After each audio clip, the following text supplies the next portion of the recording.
بسم اللہ الرحمن الرحیم۔ تاریخ کے مطالعے سے پتہ چلتا ہے کہ اردن شام اور اسرائیل کے درمیان ایک علاقہ ہے جو انتہائی زرخیز اور متوازن تھا۔ اس علاقے میں صدوم کے نام سے ایک شہر آباد تھا جس کی بستیاں نہایت سر و سبز شاداب تھیں، اور وہاں طرح طرح کے اناج جو پھل اور میوے بھی بکثرت پیدا ہوتے تھے۔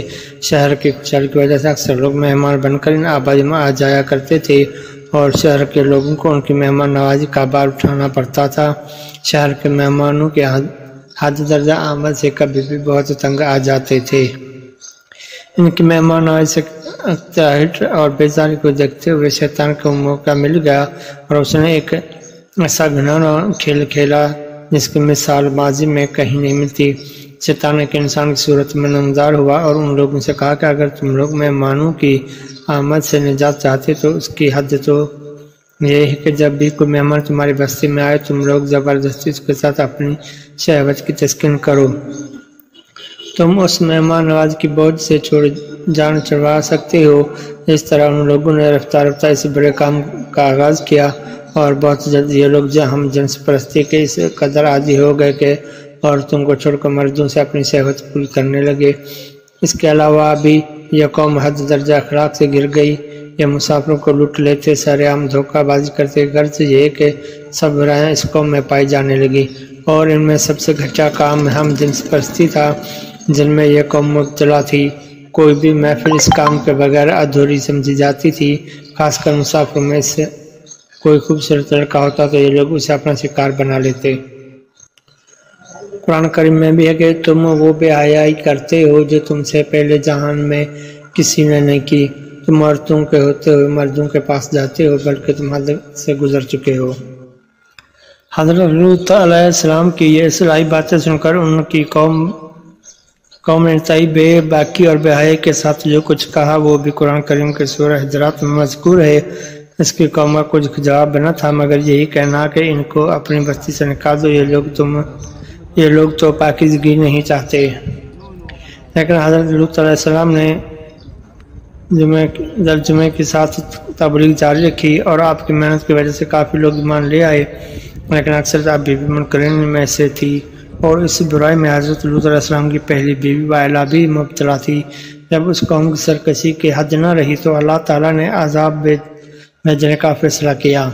تو حضرت جبرائیل علیہ السلام چند فرشتوں کے ہمراہ لے کر حضرت ابراہیم علیہ السلام سے ملنے کے بعد رخصت ہو کر حضرت لوط علیہ السلام کے پاس پہنچے۔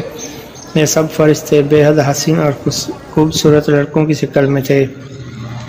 ان مہمان نوازوں کی حسن و جمال کو دیکھ کر اپنے قوم کی بدکاری کا خیال کر کے حضرت لوط علیہ السلام فکر مند ہو گئے۔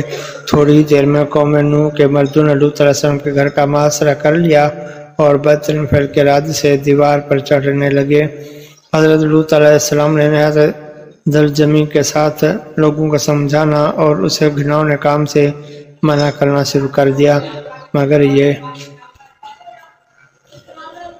باغی اور سرکش قوم اپنے کام سے باز نہ آئی۔ حضرت لوط علیہ السلام نے اپنے مہمانوں پر دروازہ بند کر لیا، مگر وہ آئے، انہوں نے دروازے کو توڑا اور اندر داخل ہو گئے۔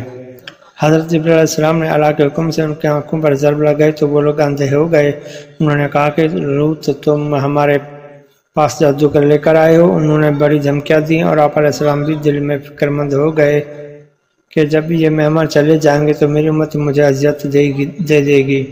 فرشتے اب تک کے منظر خاموشی دیکھ رہے تھے جب ان باغیوں کی گستاخی اور حضرت لوط علیہ السلام کی پریشانی اور بے بسی کی انتہا ہو گئی تو جبرائیل علیہ السلام گویا ہوئے کہ آپ گھبرائے نہیں، آپ کے رب کی طرف سے بھیجا ہوا ہوں۔ اے لوط تم اپنے اہل و عیال کو لو اور یہاں سے دور چلے جاؤ اور پیچھے مڑ کر مت دیکھنا۔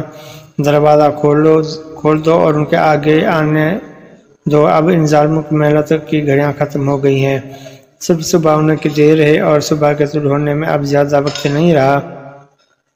سورہ ہود میں مذکور قرآن مجید کے الفاظ ہیں جس کا ترجمہ ہے کہ جب ہمارے بھیجے ہوئے فرشتے لوط علیہ السلام کے پاس پہنچے تو وہ بہت غمگین ہوئے کیونکہ انہوں نے فرشتوں کو پہچانا نہ تھا۔ وہ سمجھے کہ وہ انسان ہیں اور وہ اپنی قوم کی عادت سے واقف تھے۔ کہنے لگے کہ آج کا دن بڑی مصیبت کا ہے۔ حضرت لوط علیہ السلام نے اپنی قوم سے کہا کہ اے میری قوم، یہ میری بیٹیاں موجود ہیں، یعنی تم ان سے نکاح کرو، یہ تمہارے لیے زیادہ پاکیزہ ہیں، اور اللہ سے ڈرو اور میرے مہمان کے معاملے میں مجھے رسوا نہ کرو، کیا تم میں کوئی بھی بھلا آدمی نہیں ہے؟ وہ بولے، اے لوط، تم جانتے ہو کہ ہم کو تمہاری بیٹیوں سے کوئی غرض نہیں ہے، اور تم خود جانتے ہو جو ہم چاہتے ہیں۔ اس موقع پر لوط علیہ السلام نے انتہائی گھبراہٹ اور پریشانی کے عالم میں کہا کہ کاش مجھ میں تم سے متناہا مقابلہ کرنے کی طاقت ہوتی، کوئی طاقتور اور مضبوط پناہ دینے والا ہوتا۔ تو فرشتوں نے اپنے آپ کو بے نقاب کر دیا اور کہنے لگے کہ لوط، آپ ہماری فکر نہ کرو، ہم تمہارے پروردگار کے بھیجے ہوئے فرشتے ہیں، وہ ہم تک کبھی نہیں پہنچ پائیں گے۔ اپنے اہل و عیال کو لے کر نکل جاؤ اور تم میں سے کوئی بھی پیچھے مڑ کر نہ دیکھے، بے شک اس قوم پر عذاب پہنچ کر رہے گا جو ان کو پہچانتا ہے، بے شک ان کی تباہی کے لیے صبح کا وقت مقرر ہے۔ پھر جب ہمارا حکم پہنچا تو ہم نے ان کی بستی کو الٹ پلٹ کر کے رکھ دیا، اس بستی کو اٹھا کر بلندی سے زمین پر الٹا کر پھینک دیا، پھر اس پر پکی ہوئی مٹی کے پتھر تابڑ توڑ برسائے، پھر ہر پتھر خدا کی طرف سے نامزد کیا ہوا تھا اور اس پر نام لکھا ہوا تھا۔ شہر صدمہ کچھ زیادہ دور نہیں ہے کہ مکہ سے شام کا سفر کرتے وقت راستے میں پڑتا ہے۔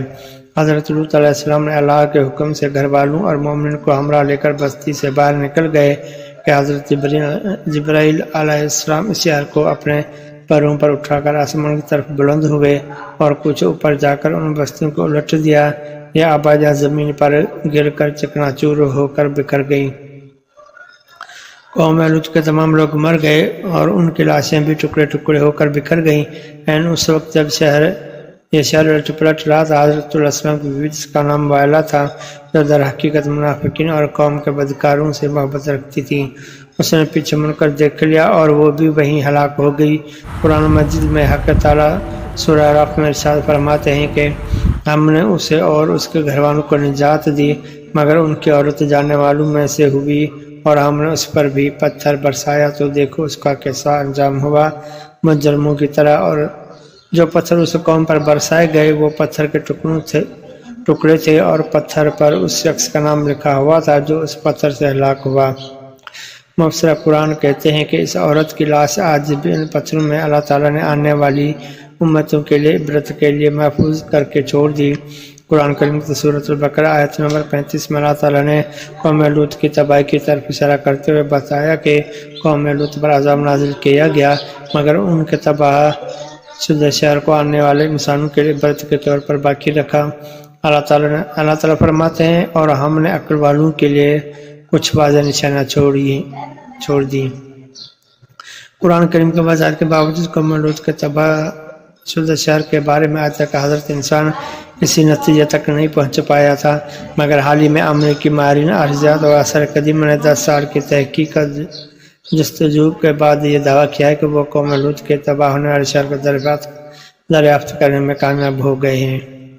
امریکی تحقیق مشن کے سربراہ اسٹیفن کوہن کا کہنا ہے کہ ان کی تحقیقات کا نتیجہ سامنے آیا تو خود بھی حیران رہ گئے۔ صدوم شہر میں زندگی یکدم ختم ہو گئی تھی، اور غور کیا جائے تو یہی 1400 برس پہلے قرآن کریم میں بھی بتایا گیا تھا کہ جب اس شہر کے باسی اپنے ایسے سرکشیوں میں حد سے گزر گئے تو ایک رات اللہ تعالیٰ کے حکم سے جبرائیل علیہ السلام نے اس پوری بستی کو الٹا رکھ دیا اور یہاں پر یکدم زندگی کا خاتمہ ہو گیا۔